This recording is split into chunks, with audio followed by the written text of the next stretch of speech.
నీ వాక్యము నా పాదములకు దీపమును, నా త్రోవకు వెలుగునే ఉన్నది.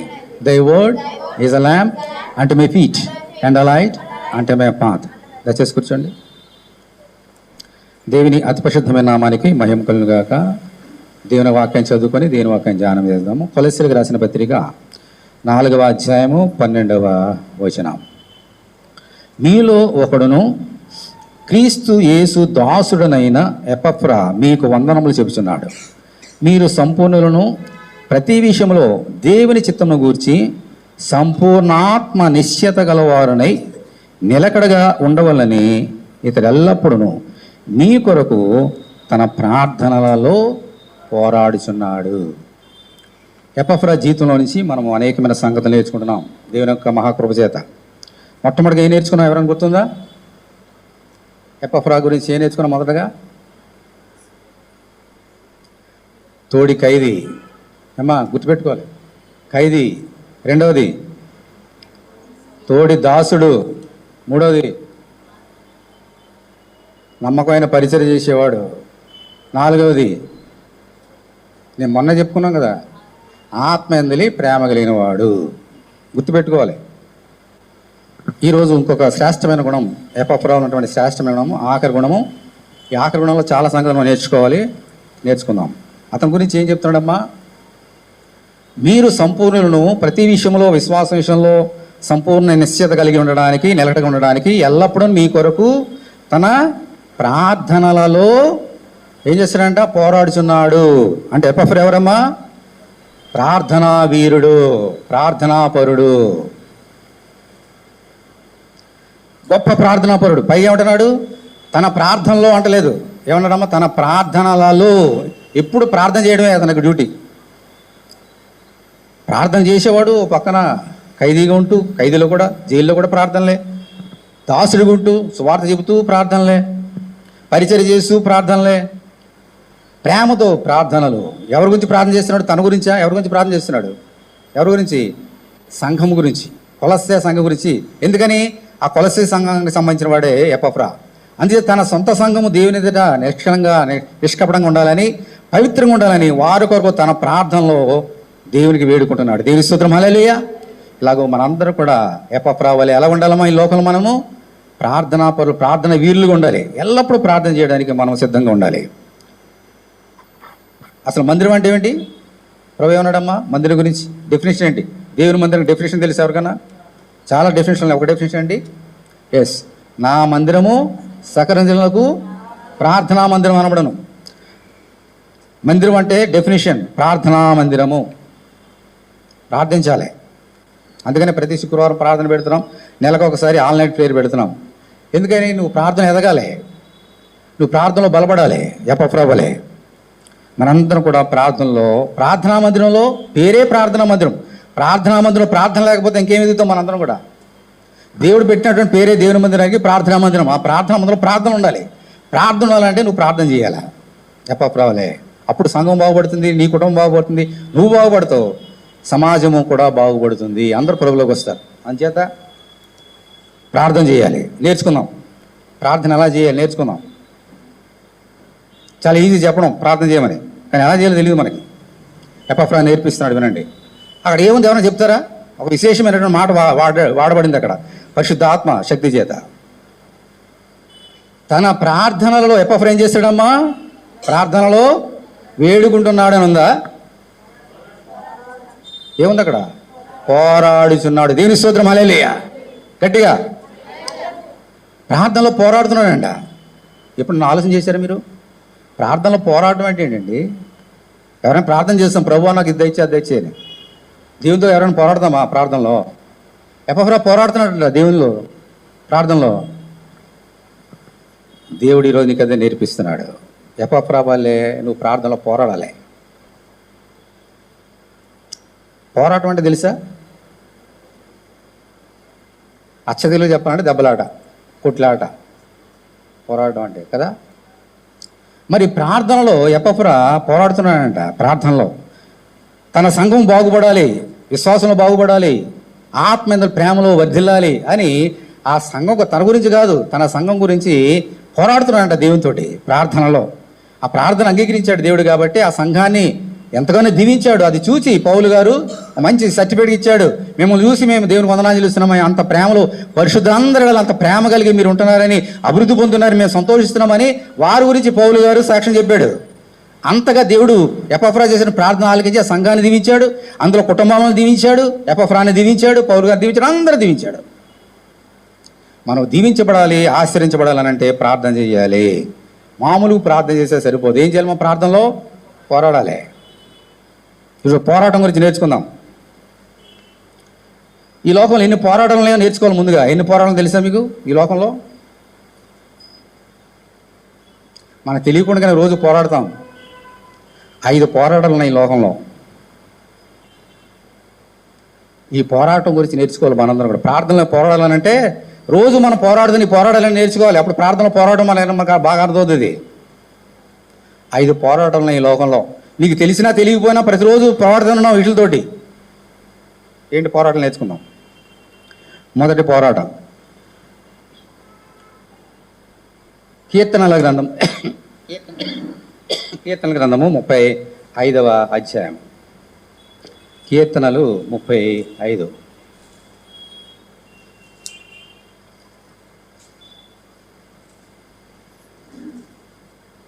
కీర్తనల గ్రంథము 35వ అధ్యాయము మొదటి వచనం చదువుతున్నాను చూడండి.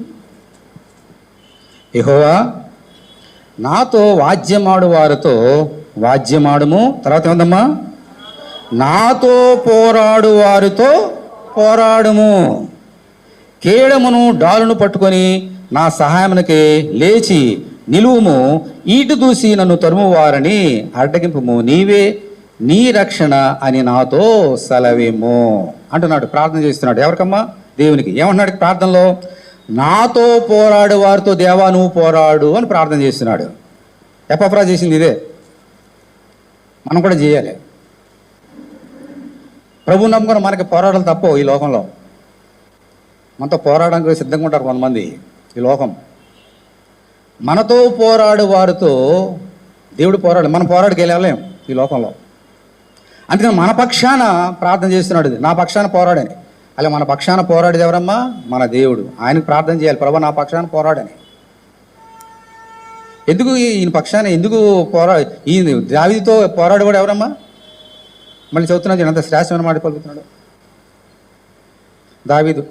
యెహోవా నాతో వాద్యమాడు వారితో వాద్యమాడము, నాతో పోరాడు వారితో పోరాడము. ఎవరైతే నాతో డిబేట్ పెడుతున్నారో, వాద్యం ఆడుతున్నారో, కొట్లాడు పెడుతున్నారో నువ్వు వారితో కొట్లాడు. ఎవరితో పోరాడుతున్నావు వారు నీవే వారితో పోరాడు అని ప్రార్థన చేస్తున్నాడు. సాధారణంగా మనం మనుషులు అంటే దావీదుతో పోరాడేది మనుషులా ఇంకెవరన్నా జంతువులా? మనుషులే కదా. మనుషులే మనతో పోరాడతారు. మనుషులే ఎవరితో పోరాడతారు? ఇప్పుడు మీరు నేను ఉన్నాము, మనందరూ కూడా కుటుంబానికి చెందిన వారు. మనం పోట్లాడుకుంటామా? ఎవరు పోట్లాడుకుంటారు? శత్రువులు పోరాడతారు. ఎవరైతే మనకి శత్రువులుగా మనుషులే శత్రువులుగా మారిపోయినప్పుడు ఆ శత్రువులు మనతో ఏం చేస్తారమ్మా?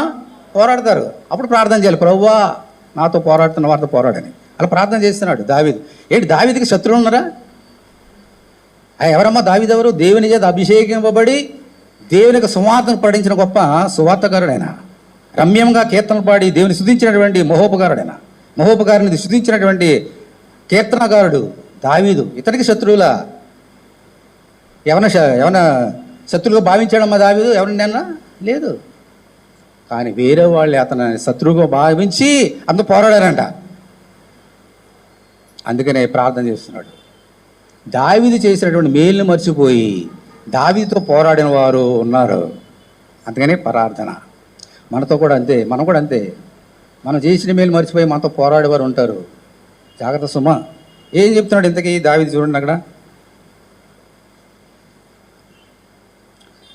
నాతో పోరాడేవారితో పోరాడము, కేడమును డాలును పట్టుకొని నా సహాయమునకే లేచి నిలుము. ఏంటి శత్రువు ఏం చేస్తున్నాడు చూడండి. ఈటె దూసి నన్ను తరుము అని అడ్డగింపము. ఈటితోటి శత్రువుని అనేటువంటి దావీదు ఈటితోటి చంపడం చూస్తున్నాడంట ఒక శత్రువు. నీవే నీ రక్షణ అని నాతో సెలవేమో. నా ప్రాణము తీయగోరు వారికి సిగ్గును అవమానమును కలుగును గాక. నాకు కీడు చేయని ఆలోచించేవారు వెనుకకు మళ్లింపబడి లజ్జపడుదురు గాక. యెహోవా దూత వారిని పారదోలుగాక, వారు గాలి కొట్టుకొని పొట్టుకొని ఉందిగాక. ఇంతగా దేవుడికి ప్రార్థన చేయవలసిన అవసరం వచ్చిందమ్మా దావీదుకి. నేర్చుకుందాం. దావీదు భక్తిపరుడు, సంగీత కీర్తనగారుడు. ఇంతకీ మొట్టమొదటి శత్రు ఎవరో తెలుసమ్మా? సౌలు. ఈ సౌలు దేవునికి చెప్పిన మాట వినలే. దేవుడు అతను ప్రేమించి అత్యున్నత సింహాసనం కూర్చొని పెట్టాడు, నా ప్రజలను పరిపాలించు, ఆయనకు ఒక పొజిషన్ ఇచ్చాడు. కానీ దేవుని మాట నిర్లక్ష్య పెట్టి దేవుని మాట వినలే. దేవుని మాట యుద్ధానికి వెళ్ళినప్పుడు ఒక మాట చెప్తే మాట వినలేదు సౌలు. అందుకు దేవుడు ఏం చేశాడు? అతను పక్క తప్పించాడు, తీసేశాడు. దేవుని మాట వినలేదు కాబట్టి తీసివేసినప్పుడు దేవుడు ఏం చేశాడు? దావీదుని అభిషేకించాడు తన ప్రజల మీద. సరే, బాగానే ఉంది.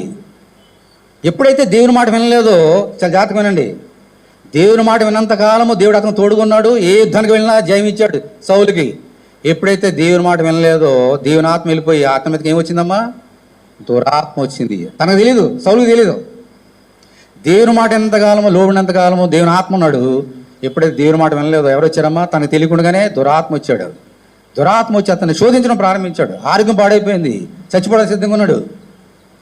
అప్పుడు ఎవరో చెప్తే, ఒక కీర్తనగాడు ఉన్నాడు, ఒక భక్తిపరుడు ఉన్నాడు, అతను ప్రార్థన చేస్తే నీ రోగం బాగుతుందని చెప్తే దావీదుని పిలిపించారు. దావీదు వచ్చాడు. దావీదు వచ్చి ఇతని కొరకు ఏమైందంటే, రాజుగారికి ఎలాగైంది అమ్మో అని, తనకే రాజుగారికి ఏదైతే ఈయనకే అయిపోయినట్టుగా భావించి అతని గురించి ప్రార్థన చేశాడు. ప్రభువా, ఈ దురాతను పారదోలునైనా, ఏదో తెలుసో తెలియక తప్పు చేసి క్షమించిన ఆయన ప్రార్థన చేసి చక్కగా వీణ తీసుకొని వాద్యంతో దేవుని స్తుతించుచు దేవునికి మొరపెట్టాడు. ప్రభువా స్వస్థతని. దేవుడు దావీదు యొక్క మొరను ఆలకించి సౌలుకి ఏమిచ్చాడమ్మా? స్వస్థతని ఇచ్చాడు. సైతానుడు దురాత్మ పారిపోయింది. దేవుని స్తోత్రం, హల్లెలూయా. దావీదు సౌలుకి మేలు చేశాడా, కీడు చేశాడా? బాబు దావీదు, నాకు ఆరోగ్యం బాగోలేదంటే ఏం చేశాడైనా? అది పైగా అదొక్కసారే కాదు, ఎప్పుడు బాగోపోయినా సరే దావీదు రా ప్రార్థన చేయి, రా మ్యూజిక్ వాయించు, పాటలు పాడి దేవుని స్తుతించు, నా గురించి ప్రార్థన చేయి అన్నగానే ఎన్ని పనులున్నా వదిలిపెట్టుకుని దావీదు ఒక కాపరి కదా, దావీదు గొర్రెలు కాసేవాడు పాపం. ఎన్ని పనులు పెట్టుకుని అన్ని పక్కన పెట్టేసి రాజుగారు పిలిచి వెళ్ళేవాడు, ఆయన గురించి ప్రార్థన చేసేవాడు. ఓ దావీదు ప్రార్థన చేయి, ఇంకా నడుము నొప్పి ప్రార్థన చేయి, కాళ్ళు నొప్పి ప్రార్థన చేయి, కళ్ళు నొప్పి, పంటి నొప్పి, ఒంటి నొప్పి, బాడీ పెయిన్స్, నడుము నొప్పి ప్రార్థన చేయి. ప్రార్థన చేశాడు ప్రేమించి. దేవుడు ఆలకించి అతను దీవించాడు సౌలుని. కానీ ఇప్పుడు సౌలు ఏం చేస్తున్నాడు తెలుసమ్మా?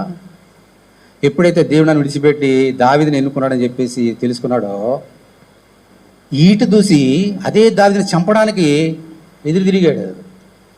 చేసిన మేలు మర్చిపోయి నా గురించి ఇంత ప్రార్థన చేశాడే, నా గురించి ఎన్నో కార్యాలు చేశాడే, పనులన్నీ పట్టుకుపెట్టి నా గురించి ఇంత కార్యం చేశాడే అనేటువంటి ఏమన్నా గుర్తింపు ఉందమ్మా అతనికి? ఏమన్నా దావీదు విశ్వాసం ఉందమ్మా అతనికి? దావీదు చేశాడు మేలు ఎప్పుడైనా ఆలోచన చేశాడా? ఇతను నాకు ఎంతో మేలు చేశాడు, నాకు ఆరోగ్యం బాగుంది ప్రార్థన చేశాడు, ఎన్ని పనులున్నా నాకు ప్రార్థన చేస్తున్నాడు, కంటి నొప్పి, కాళ్ళు నొప్పి, నడుము నొప్పి, ఏ నొప్పిని ప్రార్థన చేశాడు, అయ్యో ఇతను నాకు భక్తిపరుడినా అని గౌరవం ఉన్నా అతని మీద? ఈడి తీసి చంపేయాలని చూశాడంట. ఏం చేశాడు దావీదు? ఏం తప్పు చేశాడు? ఏం తప్పు చేయలేదు. కారణం ఏంటంటే సౌలులో ఎవరున్నారో ఇప్పుడు? దురాత్మ. అందుకని ఏం చేస్తున్నాడో తెలీదు, ఏం మాట్లాడో తెలీదు. తనకు తెలియకుండానే దేవునికి వ్యతిరేకమైన కార్యాలు చేస్తున్నాడు సౌలు. అందుకని ప్రార్థన చేస్తున్నాడు, ప్రభువా నేను మేలు చేశాను వారి గురించి ప్రార్థన చేశా, ఇప్పుడు నన్ను చంపడానికి చూస్తున్నాడు, నాతో పోరాడుతున్నాడు తండ్రి అని ప్రార్థన చేస్తున్నాడు దేవునికి. అందుకని ఏమన్నాడు చూడండి, దావీదు సౌలు గురించి ఎంత తగ్గించుకొని ప్రార్థన చేశాడో నోట్లోంచి ఏమొచ్చింది చూడండి. అదే కీర్తన 35వ అధ్యాయము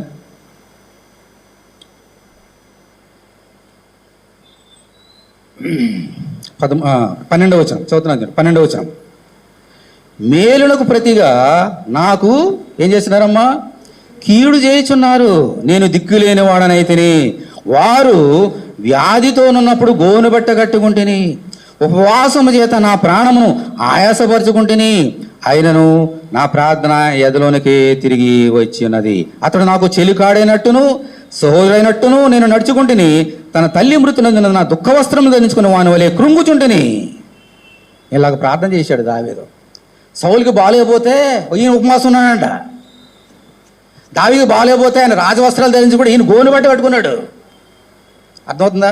రాజుగారు ఏం వస్త్రాలు ధరించుకుంటారు? రాజవస్త్రాలు. ఆయన గురించి ప్రార్థన చేయడానికి దావీదు ఏం వస్త్రాలు కట్టుకున్నాడమ్మా? గోని బట్ట కట్టుకొని ఉపవాసం ఉండి వారి గురించి ప్రార్థన చేసేటండి ఈయన. నేను చేసిన మేలుకు వారు ప్రతిగా కీడు చేస్తున్నారు. నేను చేసిన మేలుని మర్చిపోయారు. వారు ఎంతగా హెచ్చించానో, ఎంతగా ప్రేమించానో అన్ని మర్చిపోయారు. నన్ను ద్వేషిస్తున్నారు, ఇప్పుడు నన్ను చంపడానికి చూస్తున్నారు, ప్రభువా నాతో పోరాడుతున్నారు అని ప్రార్థన చేస్తున్నాడు. చూసారా? దావీదు చూడండి, ఏ పట్టిందండి ఆయనకి? ఆ రాజుగారు పోతే ఆయన ఊరుకున్నాడా? ఆయన బాగోలేదంటే ఈయన ఉపవాసం ఉన్నాడంట. ఆయన రాజుగారు బాగానే తింటున్నాడు, ఈయన ఉపవాసం ఉండి ప్రార్థన చేస్తున్నాడు. గోరు పెట్టి కట్టుకున్నాడు, బూడిలో కూర్చున్నాడు. అందుకని దేవుడు ఆ ప్రార్థన ఆలకించి అతను బాగుపరిచాడు. ఎన్ని మర్చిపోతున్నాడు, ఎన్ని మర్చిపోయారు లోకం. అందుకని ప్రార్థన చేస్తున్నాడు. మన జీవితం కూడా అంతే. మనం కూడా ఎపఫ్రా కూడా అంతే.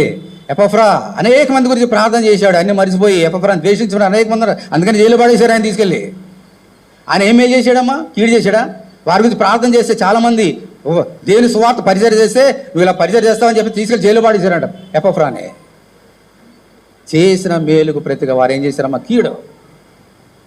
ఈ లోకం అంతే, మార్చలేము దాన్ని. యేసు కాలంలో అలాగే ఉంది, ఆదాము కాలంలో అలాగే ఉంది, ఈరోజు అలాగే ఉంది. ఎప్పుడు యేసుక్రీస్తు అలాగే ఉంటుంది ఈ లోకం. చేసిన మేలు మర్చిపోయే లోకం ఈ లోకం. అంచేత మనతో పోరాడు వారు ఈ లోకంలో ఉంటారు. కాబట్టి మనం ఏం చేయాలా? వారితో పోరాడాలా? ఏం చేయాలి? మనం ప్రార్థన చేయాలా? ప్రభువా వారిని రక్షించు, తెలుసు తెలియక తప్పు చేశారు, క్షమించు, ప్రార్థన చేయాలి. ఎపఫ్రా అదే చేశాడు. దేవుని స్తోత్రం, హల్లెలూయా. అందుకని అతను ఏముందా? మా ఆత్మ మీద ప్రేమ కాబట్టి ప్రార్థించాడు. మనం కూడా ఇలా ప్రార్థన చేయాలి. మనమేం తప్పు ఉందా? దేవునికి వ్యతిరేకంగా ఏమైనా చేస్తున్నామా? దేవుని మర్యాదకి పొరపాడ, సంఘానికి, దేవుని యొక్క కృపకి, వాక్యానికి ఏం తప్పు చేస్తున్నామా? పరీక్ష చేసుకోవాలి. ఎవరైనా తప్పు చేస్తే వారి గురించి మనం ఏం చేయాలమ్మా? ప్రార్థనలో పోరాడాలి. మామూలుగా ప్రార్థన చేసే కుదరదు. ఏం చేయాలా? దేవుడు ఏం చెప్తున్నాడు? నీతో ఎవరు పోరాడుతూ వెళ్ళి దాని పోరాడు అని చెప్పట్లేదు. వారు ప్రేమించు, వారి గురించి ప్రార్థనలో పోరాడు అంటున్నాడు. దేవుని స్తోత్రం, హల్లెలూయా. అర్థమవుతుందా మీకు? ఎవరితో మనం పోరాడుతూ వారు తెలిసి పోరాడడం కాదు, వారి గురించి ప్రార్థనలో పోరాడాలి. అప్పుడు దేవుడు మనం ఆలకిస్తాడు. దేవుని స్తోత్రం, హల్లెలూయా. అలాగే మనము ఇటువంటి గుణం కలిగి ఉందాం. మొదటి గుణం, మొదటి పోరాటం. రెండో పోరాటం చూద్దాం.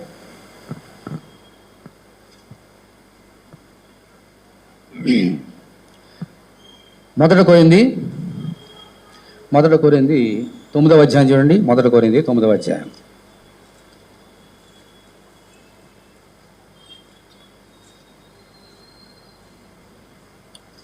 25 మరియు పందెమందు పోరాడు ప్రతివాడు అన్ని విషయములందు మితముగా ఉండను, వాడు క్షయమగు కిరీటమును పొందుటకును, మనమైతే అక్షయమగు కిరీటమును పొందుటకును మితముగా ఉన్నాము అంటున్నాడు. ఏమన్నాడు చూడండి ఇక్కడ. మరియు పందెమందు పోరాడు ప్రతివాడును అంటున్నాడు. పందెమందు పోరాడు. ఒక పందెం ఉందనుకోండి. ఈ పందెంలో ఏం చేస్తారు? అక్కడ ఇద్దరు ఉంటారు. ఎవరు గెలుస్తారమ్మా? ఎవరికి కిరీటం ఇస్తారు? ఎవరు బహుమతి ఇస్తారు? పోరాటంలో గెలిచిన వాళ్ళకి కదా.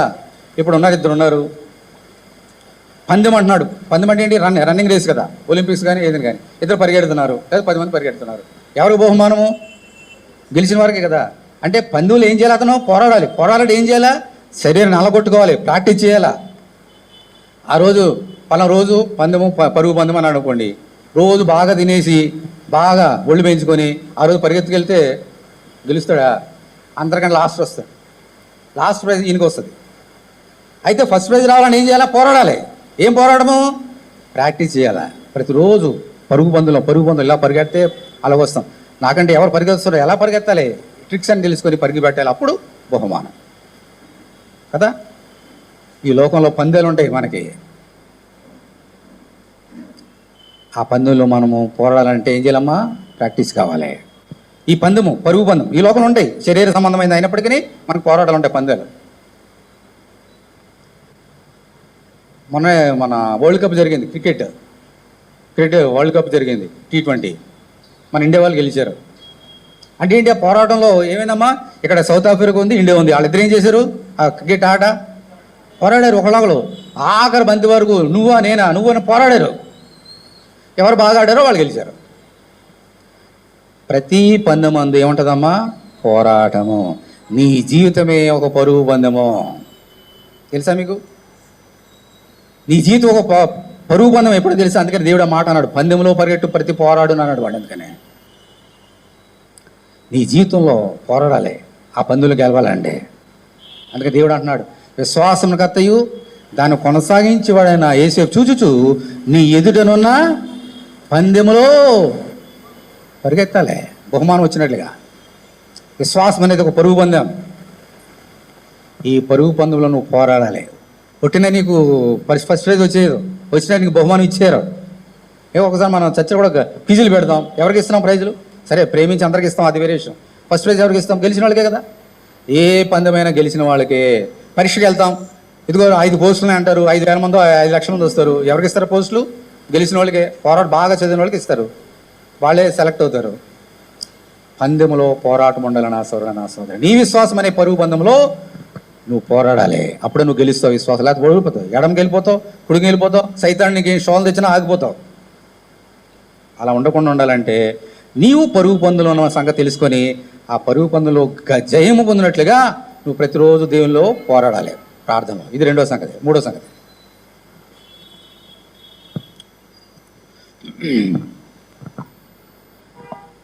యాకోబు పత్రిక 4వ అధ్యాయం. యాకోబు పత్రిక 4వ అధ్యాయం.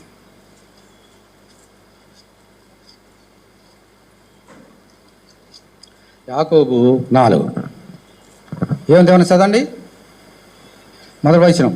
యాకోబు 4:1. మీలో యుద్ధములను, తర్వాత ఏమందమ్మా, పోరాటములను దేని నుండి కలుగుతున్నవి? మీ అవయములో పోరాడు మీ భోగేచ్ఛల నుండియే కదా.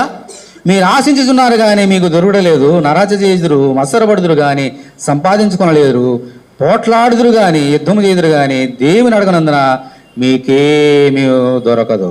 మీరు అడిగినను మీ భోగం నిమిత్తము వినియోగించడకే దురుద్దేశముతో అడుగుదురు కనుక మీకేమీ దొరకటలేదు. ఇది మూడో పోరాటం మనుషుల్లో. అది క్రైస్తవులైనా విశ్వాసులైనా అవిశ్వాసులైనా అందరికీ పోరాటాలు తప్పు. ఈ పోరాటాలు ఎక్కడి నుంచి వస్తున్నాయంట?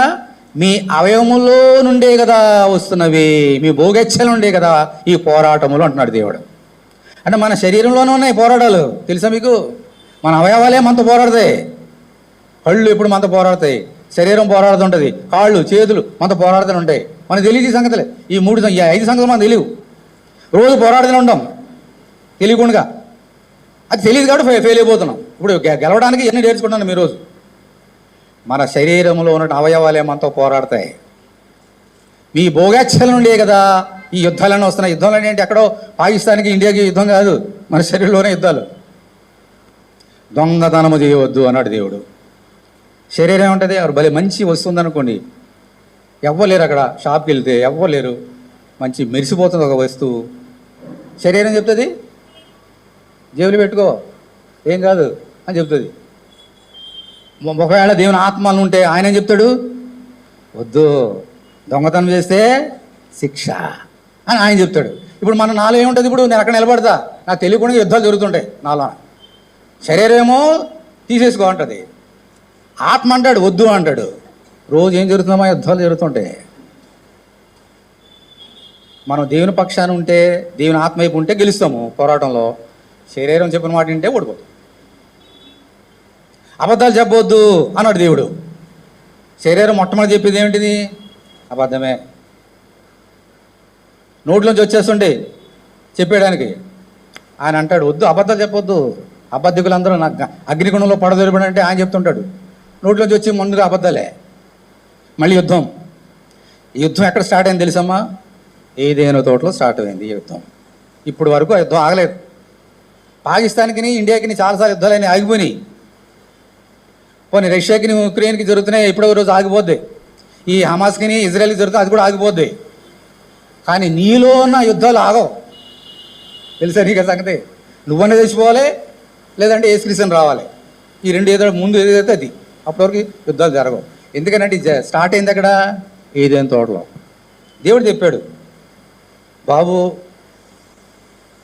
ఆదాము ఆ తోటలో ఈ ఫలం తినవద్దు అని చెప్పాడు. ఈ సంగతి భార్యకు తెలిసింది, హవ్వకు తెలిసింది. సైతానుడు వచ్చాడు. ఎందుకు? తింటే ఏమవుతారు? చచ్చిపోతారు. సైతానుడు ఏమన్నాడమ్మా? తింటే చావనే చావరు. ఇప్పుడు యుద్ధం స్టార్ట్ అయింది. ఇప్పుడు హవలో, ఆదంలో కాదు, హవలో స్టార్ట్ అయింది యుద్ధం. ఎదురుగా చెట్టు కనబడుతుంది, చక్కగా మంచిగా కనబడుతుంది, పొలం రమ్యంగా కనబడుతుంది, కన్నులకు రమ్యమైనది, అందమైనది. మనం చదువుకున్నాం కదా. తినడానికి బహు తీపి కనిపిస్తుందంట, కన్నులకు రమ్యంగా, రంగురంగుల కళ. సైతానుడు అన్నాడు, మైండ్లోకి వెళ్ళిపోయింది, తిను, నువ్వు చావనే చావు, వెళ్ళబోతుంది. మళ్ళీ దేవుని చెప్పిన మాట, తినొద్దు, తింటే నువ్వు చచ్చిపోతావు. ఒక పక్కనేమో తిను తిను తిను, ఇంకో పక్కనేమో తింటే చచ్చిపోతావు. ఎవరు గెలిచారు? శరీరం గెలిచిందా, ఆత్మ గెలిచాడా? ఆమె శరీరం గెలిచింది. అందుకని మనం ఓడిపోతున్నాం ఈరోజు. ఆమె శరీరం ఓడిపోయింది. దేవుని చెప్పిన మనం పక్కన పెట్టి ఆమెలోని శరీరాశలు, నేత్రాశలు, జీవడమును బట్టి ఏ ఫలం తినవద్దాడో అన్న ఫలం తినేసింది వెళ్ళి. ఈరోజు కూడా దేవుడు ఏం చేయవద్దాడో అదే చేస్తాం, ఏం చేయమంటాడో అది చేయం. అర్థమవుతుందా? ఆ యుద్ధం అక్కడ స్టార్ట్ అయింది. ఇంక యుద్ధం నీలో యుద్ధం ఏంటంటే దేవుడు ఏం చేయొద్దు అన్నాడు అని కూడా అదే చేస్తాం. ఇది చేయొద్దంటే అదే చేస్తాం, ఇది చేయమంటే అది చేయం. ఎందుకంటే మనం ఫెయిల్ అయిపోతున్నాం యుద్ధంలో. ఈ యుద్ధం నీలోనే ఉంటుంది నా సూర్యుడు, నా సూర్యుడు. ఎక్కడో పాకిస్తాన్లో ఉండదు, రష్యాలో ఉండదు, నీలో ఉంటుంది యుద్ధం. ఎవ్రీ డే, ఎవ్రీ మినిట్ నీలో ఉండే యుద్ధం. నువ్వు గెలుస్తున్నావా, నీలో ఆత్మ గెలుస్తున్నాడా చెక్ చేసుకోండి. కానీ ఈ యుద్ధం మాత్రం తప్పదు. ఎన్ని యుద్ధాలేని 4 3 అమ్మ. వినండి, శ్రద్ధగా వినండి. 4వది, ఎఫెసీయులకు రాసిన పత్రిక 6వ అధ్యాయం. ఎఫెసీ 6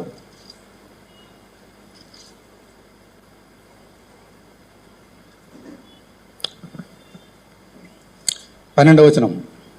6:12. ఏలయనగా మనము ఏముంది అక్కడ? పోరాడునది శరీరంతో కాదు, కానీ ప్రధానులతోనూ, అధికారులతోనూ, ప్రస్తుత అంధకార సంబంధులకు, లోకనాథులతోనూ, ఆకాశ మండలమందున్న దురాత్మల సమూహంతోనూ పోరాడుచున్నాము. అందుచేతను మీరు ఆపద్దినమందు వారిని ఎదిరించుటకును, సమస్తము నెరవేర్చిన వారే నిలకడగా నిలబడటకును శక్తిమంతులుగానట్లు దేవుడిచ్చు సర్వాంగ కవచము ధరించుకొనుడి అంటున్నాడు. ఎందుకని? మనకు యుద్ధం ఉంది. ఎవరితోటమ్మా యుద్ధము? మనుషులతోట. ఏమన్నాడు అక్కడ? మనం పోరాడినది శరీరాలతో కాదు. శరీరాలు అంటే మానవ మాత్రం, మనుషులతో కాదు. మరి ఎవరితోటి? దురాత్మల. ఎక్కడున్నాయి ఇవన్నీ కూడా? అంధకార సంబంధాలకు, లోకనాథులతోనూ, ఆకాశ మండలమందున్న దురాత్మల సమూహంతోనూ పోరాడుచున్నాము. అంధకార సంబంధాలకు దురాత్మలు, ఆకాశ మండలం అందున్న దురాత్మలు. ఈ దురాత్మలను కట్టి కనబడతాయా? సౌలుకు వచ్చిన దురాత్మ కనబడింది ఆయనకి? దావీదు కనబడింది, ఆయన దేవుని యొక్క బిడ్డ కాబట్టి. మనము కూడా ప్రతిదినము ఈ దురాత్మలతో పోరాడుతున్నాము. నీకు తెలియదు సంగతే, తెలియదు కాబట్టి ఓడిపోతాం. నేను పోరాడుతున్న మనుషులు కాదు, దురాత్మ పోరాడుతున్నా. దురాత్మ నన్ను గెలవడాన్ని, నన్ను నాతో గెలిచి దేవుని దూరం చేయడానికి దురాత్మ నాతో రోజు పోరాడుతూ ఉంటాడు. ఈ తెలియక వాడు లోబడుతుంటాం, లేలన్నీ పెడుతుంటాడు, మనసులో పెడుతుంటాడు, దేవుని దూరం అవుతాం. ఇది ప్రతిరోజు మనకు ఎదుర్కొన్నటువంటి పోరాటం నా సోదరి. నీ కంటే మనుషులైతే కంటికి కనబడతాడు. సౌలు, దావీదు ఒకరు కనబడుతున్నారు, కానీ అతనిలో దురాత్మ ఆయనకే కనబడలేదు. మనం పోరాడే దురాత్మ కూడా మనకి కనబడవు, కానీ నువ్వు దేవుళ్ళు ఉంటే నీకు కనబడతాయి. ఎవరున్నారో ఏంటో తెలిసిపోతుంది. ఎవరు ఆత్మ ఉన్నాడో నీకు వెంటనే చూడగానే, మనిషి మొహం చూడగానే చెప్పేయచ్చు. నువ్వు శరీరం చేత నడిపించబడుతున్నావా, దేవుని ఆత్మ నడిపించబడతావా, నేను చూసి చెప్పేస్తాడు దేవుని ఆత్మ కలిగినవాడు. కానీ సత్యం ఏంటంటే ప్రతిరోజు మనందరం కూడా ఆత్మ సంబంధమగు ఈ యొక్క దురాత్మలతోటి పోరాడుతున్నాం. తెలుసా మీకు? ఎవ్రీడే ఈరోజు దేవుని యొక్క మందిరంకి వెళ్ళాలి, వాడు అంటాడు నీరసం వచ్చేస్తుంది, నీకు ఎక్కడే నీరసం ఆ రోజు వచ్చేస్తుంది, ఓపిక ఉండదు, మందిరం రావు అంటే ఎవరు గెలిచారు అప్పుడు? నీలోన్న దురాత్మనా లేకపోతే దేవుని యొక్క ఆత్మనా?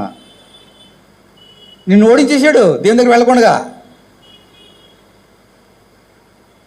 అలాగే దేవుని కార్యాలు చేయడానికి నేను అడ్డుకునేవాడు మొట్టమొదటిగా ఎవరమ్మా? దురాత్మ. నీ లోక అంధకార సంబంధములకు, ఆకాశ మండలం ఉన్నటువంటి దురాత్మలు నేను అడ్డుకుంటాయి. నీకు తెలియదు ఆ సంగతి, అందుకే ఫెయిల్ అయిపోతాం. వీళ్ళందరికీ అధిపతి ఎవరు? ఈ దురాత్మ అధిపతి ఎవరు? సైతానుడు. ఆదాము అక్కడ వడగొట్టేశాడు కదా. వినండి, ఇప్పుడు దురాత్మ సైతాన్ని అనలేదు అక్కడ. చాలా జాగ్రత్తగా ఎందుకు అనలేదు తెలుసా మీకు? మనం పోరాడిన సైతాన్ తోడని ఎందుకు అనలేదు? దురాత్మతో ఎందుకు అన్నాడు తెలుసా? సైతానుడు ఏదైనా తోటలకు వెళ్ళి ఓడించేశాడు. ఇప్పుడు నేను ఓడించవలసిన అవసరం ఉంది వాడికి. మన తల్లిదండ్రులే ఓడిపోయారు, ఇప్పుడు నిన్ను ఓడించవలసిన అవసరం వాడికి లేదు. అందుకని వాడు అనుచరులు పంపిస్తున్నాడు, అది చూసుకోండి వాళ్ళు చూసుకోండి అని చెప్పేసి. వాడు రావాల్సిన అవసరం లేదు. ఎందుకంటే మానవులు మొట్టమొదటి ఏదైనా తోటలో పడిపోయాడు, ఓడిపోయాడు.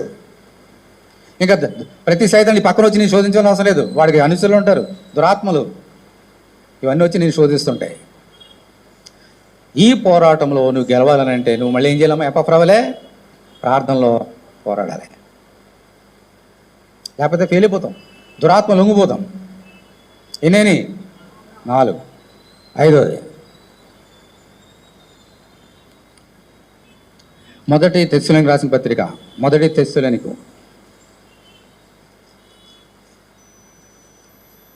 2వ అధ్యాయం.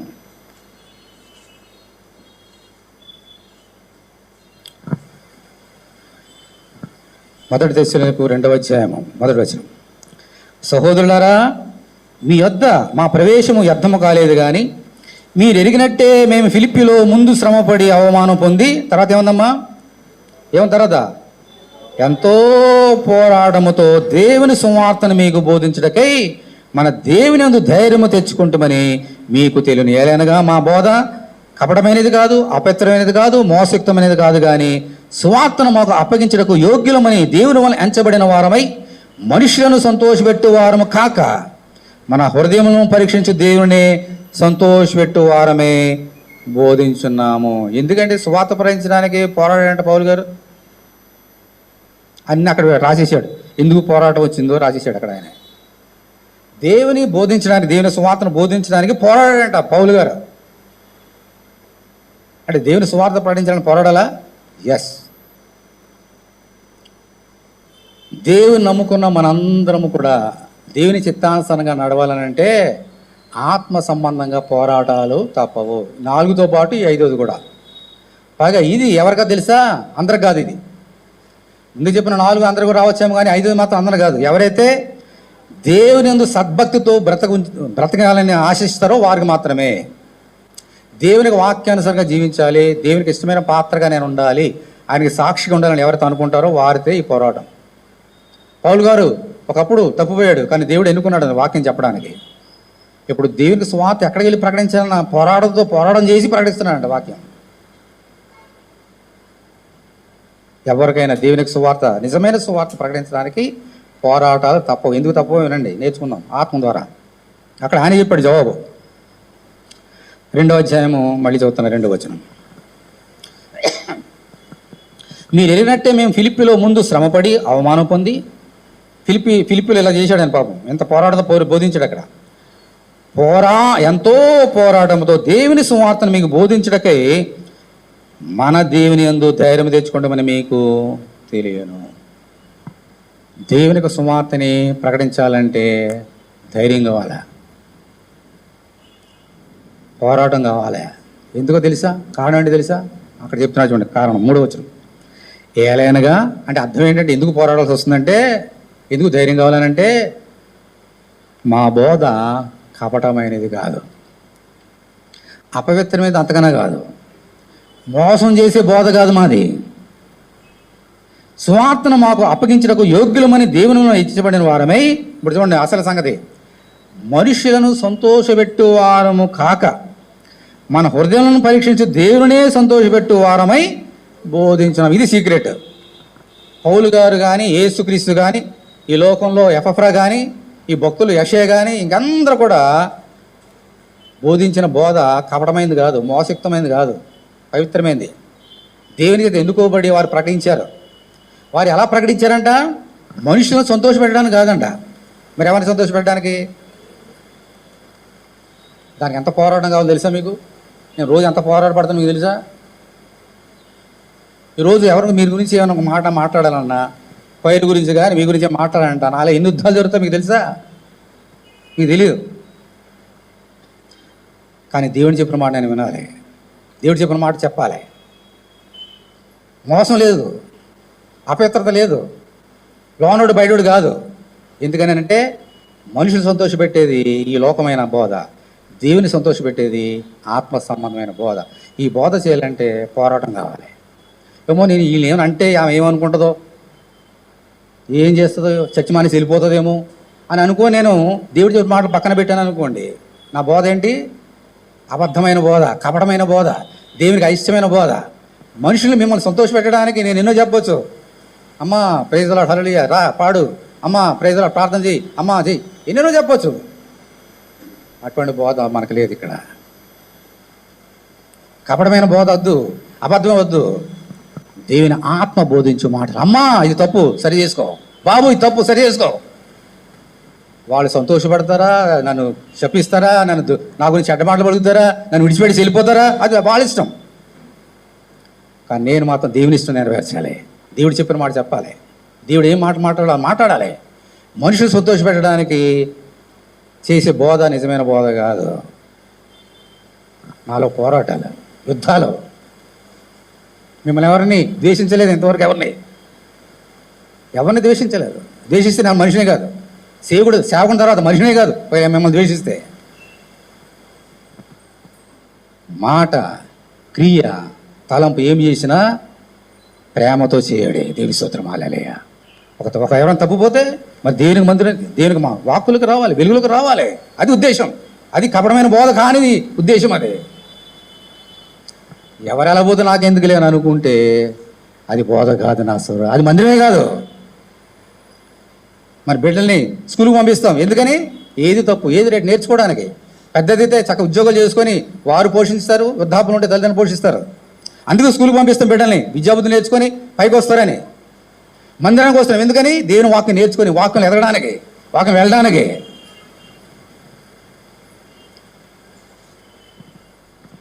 స్కూల్కి వెళ్తారు, పిల్లల్ని పంపిస్తాము. మరి అంత ఇప్పుడు చాలామంది పిల్లల్ని పంపిస్తున్నాం స్కూల్కి. హోంవర్క్ చేయలేదో లేదా తప్పు చేశారు, టీచరు దెబ్బ కొట్టింది, రేపటి నుంచి స్కూల్ మానిపించేస్తారు మీ పిల్లల్ని. ఎప్పుడైనా మానిపించారు ఎవరన్నా? టీచర్ మమ్మీ టీచర్ తిట్టింది, మమ్మీ ఏడ్చుకుంటూ వచ్చింది, అవునా అలా తిట్టిందా, రేపు నుంచి వెళ్ళకు స్కూల్కి. మానిపించేవా మీ బిడ్డల్ని? అన్నీ జరిగింది దేవుని మందిరంలోనే. దేవుడు ఏమైనా కొంచెం గద్దిస్తే టాటా బాయ్. ఎలాగో బోధించలేదు పౌలు గారు, ఎపఫ్రా ఇలా బోధించలేదు. మనుషుల్ని దేవునిలోకి నడిపించడానికే బోధించినా కూడా వారు పరిపూర్ణులై దేవుని ఎదగడానికే చేసిన బోధ.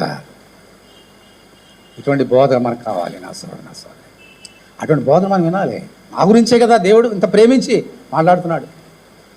మనసు పెడితే తెలిసిపోతుంది ఇతనికి నా మీద ద్వేషం ఉందా, ప్రేమ ఉందా, ఆలోచన చేస్తే తెలిసిపోతుంది. పౌలు గారు ఇలా మాట్లాడుతున్నాడు ఏంటి? స్త్రీ మౌనంగా ఉండాలంటాడు, మాట్లాడుద్దు అంటాడు, ఇదేంటిది అని అనుకుంటే ఇంకో రంగం వెళ్ళిపోతుంది ట్రాక్. అరే పౌలు గారు ఎందుకు చెప్తాడు ఈ మాట? ఆయన ఉద్దేశం ఏంటి? దేవుడు ఆయనకి ఏం చెప్పాడు, మనకి ఏం చెప్పమన్నాడు అని కానీ ఆలోచన చేస్తే సత్యం అర్థమవుతుంది. లేదా నీకు అర్థం కాదు.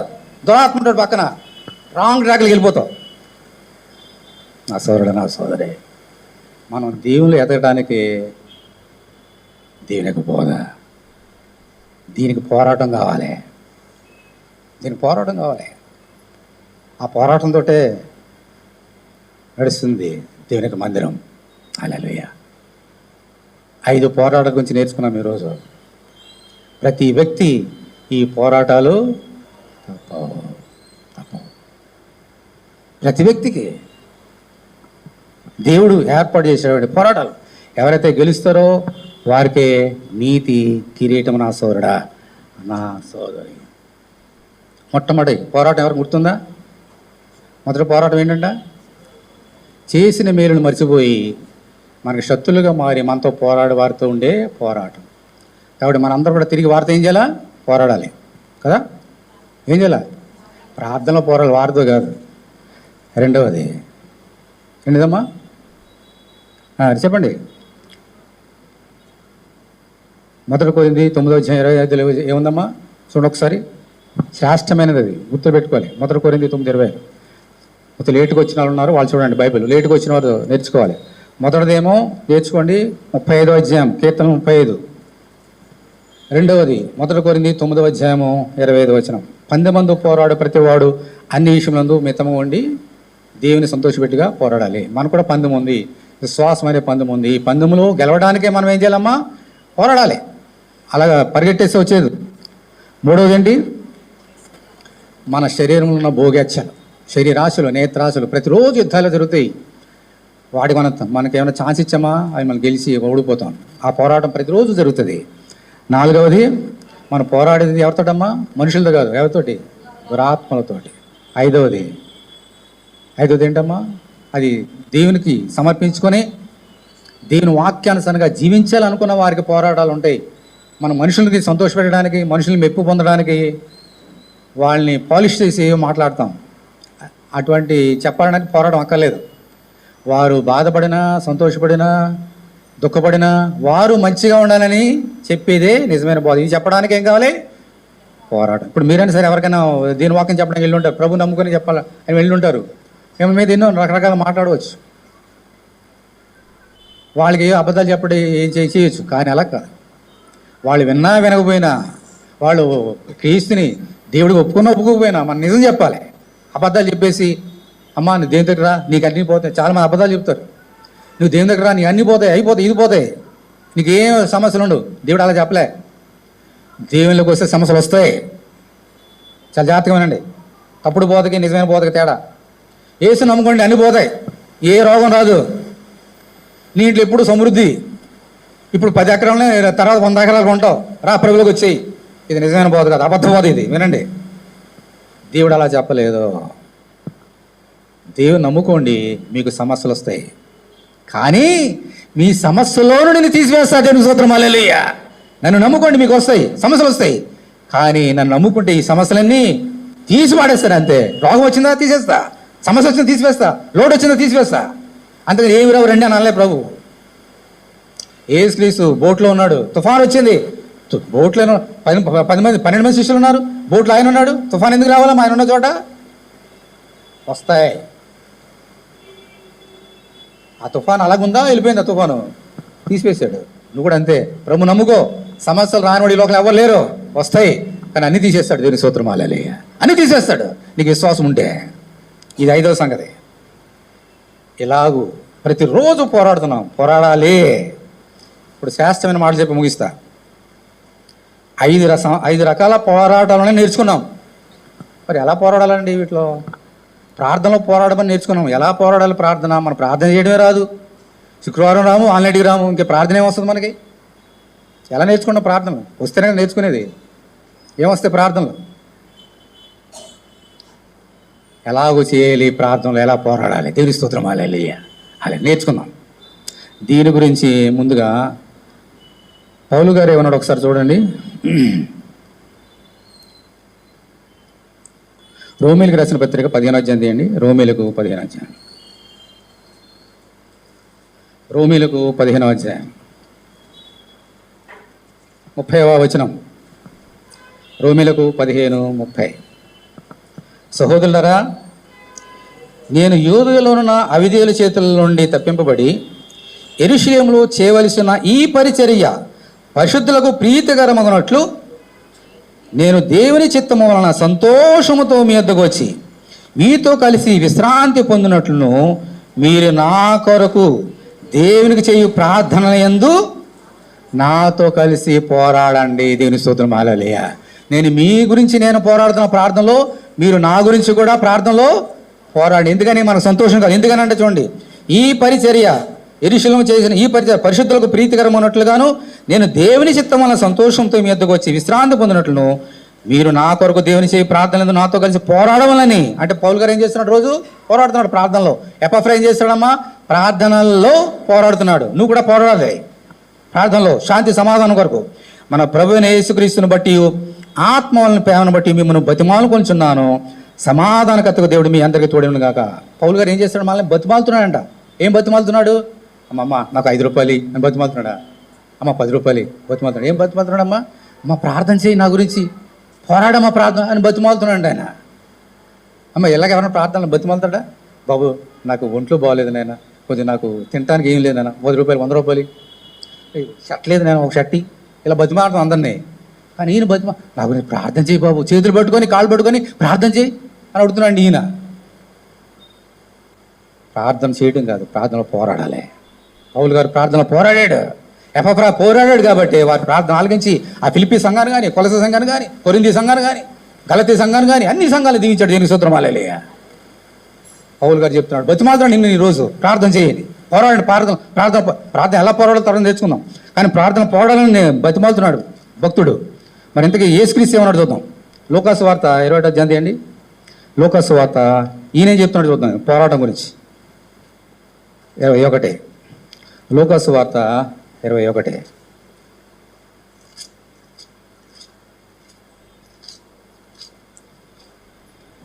ఇంకా మనం చదువుకున్నాం కదా 34 21:34.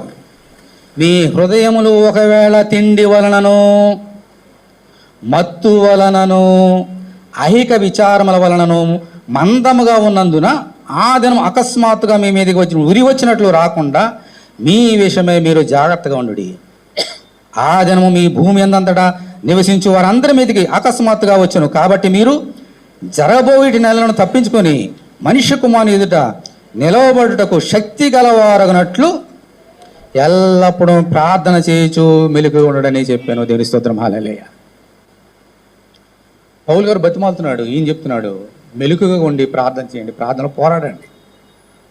ఓ మనుషుడా, రేపేమీ సంబంధించిన నీకేం తెలీదు. ఏసు రాకడ, నా రాకడ ఎప్పుడు వస్తుందో నీకు తెలీదు.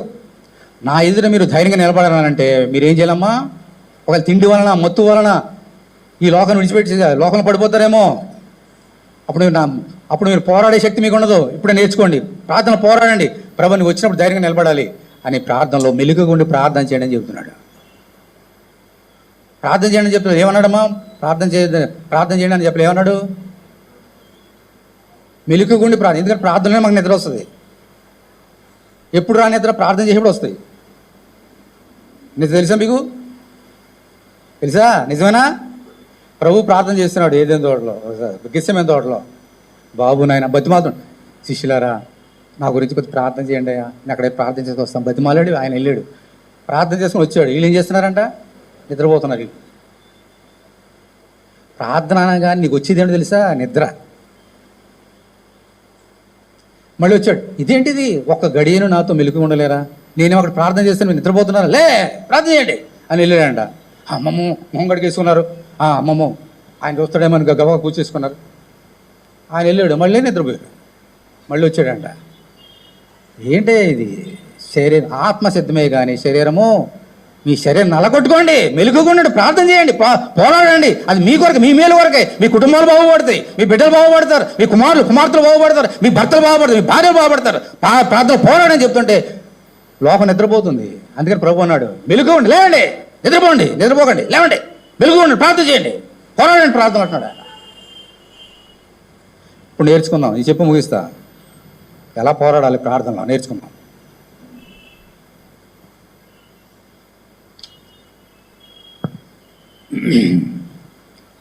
రోమీయులకు రాసిన పత్రిక తిరిగి మళ్ళీ ఒకసారి. రోమీయులకు 12వ అధ్యాయం. రోమీయులకు 12వ అధ్యాయం 12వ వచనం. రోమా 12:12. నిరీక్షణ గలవారే సంతోషించుచు, శ్రమయందు ఓర్పు గలవారే, తర్వాత ఏమందమ్మా? ప్రార్థనయందు పట్టుదల కలిగి ఉండుడి. దేవుని స్తోత్రం. హల్లెలూయా. గట్టిగా హల్లెలూయా. ప్రార్థన చేస్తే సరిపోదు, ప్రార్థనలో పోరాడాలి. ఏంటి పోరాటము? ప్రార్థనలో పట్టుదల కలిగి ప్రార్థించండి, అదే పోరాటం అంటే. పట్టుదల ఉండాలి. ప్రార్థనలో పట్టుదల లేకపోతే అది పోరాటం కాదు, నువ్వు గెలవలేవు. 5 ఓడిపోతావు, 5 పోరాటాలు ఓడిపోతావు. ప్రార్థనలో నువ్వేం చేయాలమ్మా? పట్టుదల కలిగి పోరాడాలి. ఏంటి పట్టుదల, ఏంటి పోరాటము? ఒక ఉదాహరణ చెప్పి ముగిస్తా, అందరు హృదయం పెట్టి వినండి. పట్టుదల అంటే ఎలా ఉండాలి? పట్టుదల అంటే ఎలా ప్రార్థన చేయాలి? ఎప్పటివరకు ప్రార్థన చేయాలి? ఎలా చేయాలి? ఎందుకు ప్రతి శుక్రవారం ప్రార్థన? ఎందుకు ఆల్నైట్ పిల్లలు? ఎందుకు? ఇందుకోసమే. యోసేపు ఎంత భక్తిపడు మనకు తెలుసు. ఈయన కన్నదెవరమ్మా? ఎందుకంటే యోసేపు మహాచక్రవర్తి అయిపోయాడు తెలుసా? ఐగుప్తుని పరిపాలించిన చక్రవర్తి యోసేపు. ఎందుకోసం తెలుసా? యోసేపు గురించి ప్రార్థన చేసింది ఎవరు తెలుసమ్మా? ఆయన తండ్రి యాకోబు. మంచి ప్రార్థనాపరుడు.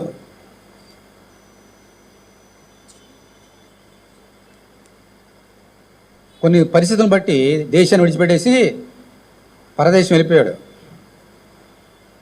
లాబాను దగ్గరికి వెళ్ళిపోయాడు. పెళ్ళేళ్ళని పిల్లలకి అన్నారు, బాగానే ఉంది. దేవుడు బాగా దీవించాడు. దీవించిన తర్వాత ఏషావును మోసం వెళ్ళిపోయిన తర్వాత మళ్ళీ తిరిగి ఇంటికి వెళ్ళాలి, నా తల్లిదండ్రులు చూడాలి, నా తండ్రిని చూడాలి, ఆ అన్నను చూడాలి అని చెప్పేసి మళ్ళీ కలిగిన సంపద అంతా ఇద్దరు భార్యలు, ఇద్దరు కంకుబైన్స్, తర్వాత మిగిలినటువంటి పిల్లలు అందరూ 11 మంది పిల్లలు. అప్పుడు ఇంకా ఆఖరి వాడు పుట్టలేదు, యోసేపు పుట్టాడు. వీళ్ళందరూ తీసుకొని వస్తున్నాడు. మహానయీము అనేటువంటి ఒక స్థలానికి వచ్చారు. ఈ మహానయీము అనే స్థలానికి వచ్చిన తర్వాత అక్కడ రేవు ఉంది, ఒక నది. ఆ నదిని దాటించి మొత్తం అందరిని పంపేశాడు. మీరు వెళ్ళండి, ఈ రాత్రి నేను ఇక్కడ ఉండి రేపు పొద్దున వస్తానని చెప్పేసి. అక్కడ పడవ లేకపోతే తెప్ప ఏదో ఉంటే వాళ్ళందరినీ ఎక్కించి పంపించేసిన తర్వాత ఈ మహానయమైనటువంటి స్థలంలో ఒక్కడే రాత్రి అంతా అక్కడే ఉన్నాడు. ఆ రాత్రి ఒక సంగతి జరిగింది. దీని స్తోత్రం హల్లెలూయా. ఆదికాండము 32వ అధ్యాయం తీయండి అందరూ. ఆదికాండము 32.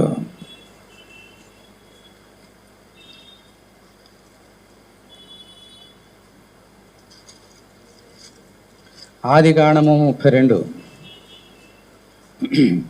22వ వచనం. బైబిల్ అందరూ తీయండి. ఈ పోరాటాలు అలా కూడా నేర్చుకుందాం. ఈ చెప్పి ముగిస్తా. 32 32 ఆ రాత్రి అతడు లేచి తన 2 భార్యలను, తన 2 దాసీలను, తన 11 మంది పిల్లలను తీసుకొని యబ్బోకు రేవు దాటిపోయాను. యాకోబు వాని తీసుకొని ఆ ఏరు దాటించి తనకు కలిగినదంతా పంపివేశాను. యాకోబు ఒక్కడు మిగిలి ఉండను. అదేంటో మా అరణ్య ప్రదేశం. రాత్రి ఒక్కడే ఉన్నాడు. అప్పుడు ఏం జరిగింది చూడండి. యాకోబు ఒక్కడు మిగిలిపోయాను. ఒక నరుడు తెల్లవారు వరకు అతనితో పెనుగులాడను. పెనుగులాడడం అంటే ఏంటి? పోరాటం. తర్వాత నేర్చుకుందాం. పెనుగులాడను. తాను అతన్ని గెలవకుండా చూచి తొడగూటి మీద అతన్ని కొట్టాను. అప్పుడు అతడు ఆయనతో పెనుగులాడుట వలన యాకోబు తొడ గూడు వలిసెను. ఆయన తెల్లవార్చినది గనుక నన్ను పోనిమ్మనగా అతడు, నీవు నన్ను ఆశీర్వదించితేనే గాని నిన్ను పోనీయను. ఆయన నీ పేరేమని అడుగగా అతడు యాకోబు అని చెప్పాను. అప్పుడు ఆయన, నీవు దేవునితోనూ మనుషులతోనూ ఏముందన్న తర్వాత పోరాడి గెలిచిది అని గనుక ఇక మీద నీ పేరు ఇజ్రాయేలే గాని యాకోబు అనబడదని చెప్పాను. దేవుని స్తోత్రం హల్లెలూయా, హల్లెలూయా. ఆ రాత్రి ఏం జరిగిందో తెలుసమ్మా? ఒక నరుడు అంటే ఎవరో తెలుసైనా? దేవుడు నరరూపంలో వచ్చి యాకోబుతో పోరాడాడు, పెనుగులాడాడు. యాకోబు ఆ రాత్రి అంతా ఎవరితో పోరాడుతాడమ్మా? దేవునితో పోరాడాడు. రాత్రి అంతా. రాత్రి ఎన్ని గంటలు ఉంటాయి? 12 గంటలు ఉంటాయి. బహుశా 6, 7, 8 గంటలకి. ఇప్పుడు ఇటువంటి లైట్ లేవు కదా, 6, 7 గంటలకు భోంచేసి పడుకునేవారు. ఆ రాత్రంతా కూడా ఏం చేశాడమ్మా? పోరాడంట. తెల్లవారుతుంది.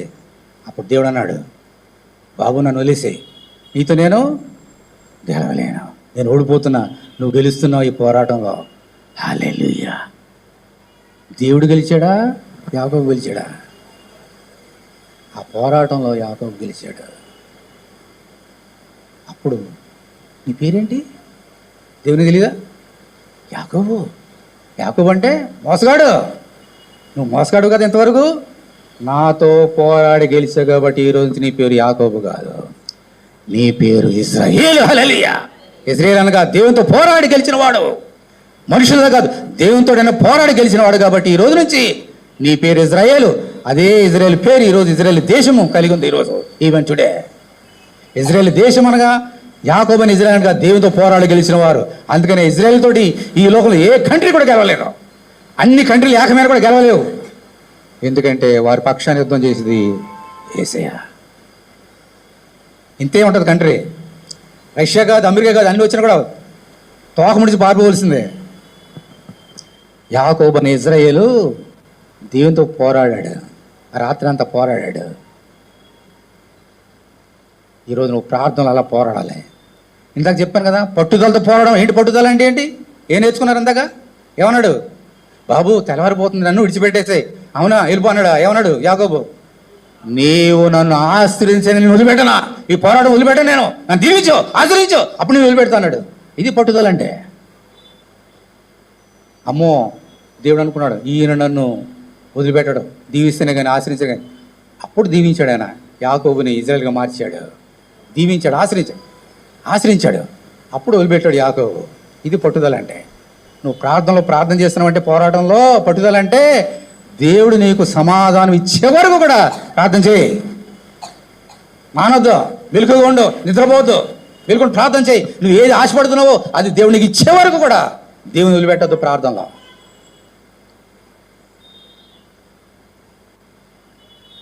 దేవునికి తెలుసు ఎవరిని దీవించాలో అవి దీవించకూడదు. మనుషులు ఏం చేస్తారమ్మా? పై రూపాయలు లక్ష్య పెడతారు, దేవుడు హృదయాన్ని లక్ష్య పెడతాడు. నేను ఇప్పుడు మెరూన్ కలర్ సూట్ వేసా, చక్కని ప్యాంట్ వేసా, మంచి బెల్ట్ పెట్టా. బయటికి వెళ్తే ఏమంటా తెలుసా? ఇదేం సేవకుడండి. అదే చోటకి నేను చక్కని వైట్ డ్రెస్, పైనుంచి తలగా మంచి వైట్ డ్రెస్, మంచి వైట్ ప్యాంట్, మంచి వైట్ షర్ట్ వేసుకోలేకుండా, అమ్మో భక్తుడు, పరిశుద్ధుడు అంటారు నన్ను చూసి. దేవుడు పై రూపాన్ని చూసే దేవుడు కాదు, నీ దేవుడా. దాన్ని చూసే దేవుడు నీ దేవుడా. రంగును చూసి మోసపోవద్దు, తెలుపు రంగు చూసి మోసపోవద్దు. హృదయాన్ని బట్టి దేవుడు తీర్పు తీస్తాడు. నువ్వు ఏం ప్రార్థన చేస్తున్నావు అని తెలుసు. భోగాక్షల గురించి ప్రార్థన చేస్తున్నావా? ఈ లోకాశలు తీర్చుకోవడానికి ప్రార్థన చేస్తున్నావా? ఈ లోకంలో సంపద హాయిగా జీవించడానికి ప్రార్థన చేస్తున్నావా? ఆయన తెలుసు. ఇటువంటి కపటమైన బోధలు పక్కన పెడదాం. ఈరోజు దేవుని ఆత్మలో మనం వర్ధిల్లితే ఎవడు దాన్ని ఆపలేడు. దేవుని స్తోత్రం, హల్లెలూయా. దేవుడు యాకోబును ఆశ్రయించాడు. ఇందాక చెప్పాను, ఏ మనుషుడు ఆయన్ని ఇంకా గెలవలేడు. యాకోబుని ఆశ్రయించి ఎన్ని సంవత్సరాలు అయింది? ఇప్పటికి 1000 సంవత్సరాలు అయింది. ఈరోజు కూడా ఆశీర్వాదం అలాగే ఉంది. ఇందాక చెప్పాను కదా, ఏ కంట్రీ ఇజ్రాయెల్ మీద గెలవలేదు. ఒక్కసారి దేవుడిని ఆశ్రయించాడా, it is permanent for ever. Hallelujah. ఏది కావాలి నీకు? ఏం కావాలి నీకు? ఆలోచన చేసుకో. ఏం పోరాడుతున్నావు? దేంతో పోరాడుతున్నావు? 5 పోరాటాల్లో పోరాడి ఓడిపోతున్నాం. ఎత్తి మీదకి తప్పుల మీద తప్పులు, గంపల మీద బడిచి పడుతున్నాయి, గంపల మీద తప్పుల మీద తప్పులు. సరిదిద్దుకుందాం. ఈరోజు ప్రార్థనలో పోరాడదాం, దేవుని వాక్యాన్ని గ్రహించుదాం. దేవుడు ఏం మాట్లాడు నాతోటి? అప్పుడు దేవుడు నిన్ను చూసి ఏం చేస్తాడమ్మా? సంతోషిస్తాడు. దేవుడు నేను దీవిస్తాడు, ఆశీర్విస్తాడు. హల్లెలూయా. అంత లేచనివ్వండి. ఇంకా ప్రార్థనలు అనేక సంగతులు ఉన్నాయి, వచ్చేవారం నేర్చుకుందాం. ఎపఫ్రా ఎంత మధురమైన ప్రార్థన చేశాడో వచ్చేవారం నేర్చుకుందాం. అందరు కళ్ళు మూసుకోండి.